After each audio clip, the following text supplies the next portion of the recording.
那天下午，一位母亲急匆匆找到我，还没坐下就红了眼眶。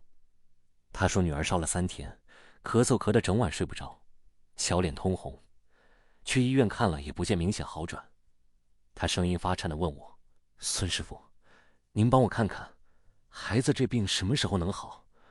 我看着他难受，心都要碎了。”我仔细看了卦盘，心里有了底。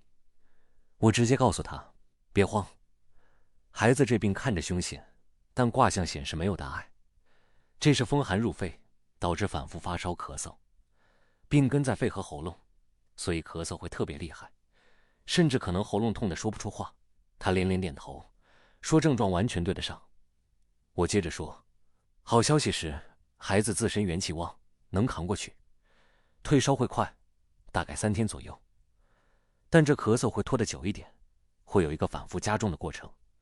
你要有心理准备，要想彻底好利索，恐怕要等到农历7月申月了。”看他眉头紧锁，我又补充道：“你回去给孩子煮点姜汤驱寒，另外给孩子随身带个生肖狗的挂件，有助稳定病情。”后来这位母亲给我反馈，一切都如卦中所显，孩子果然在第3天退了烧，全家刚松了口气，没想到晚上咳嗽突然加剧，喉咙肿痛，几乎失声。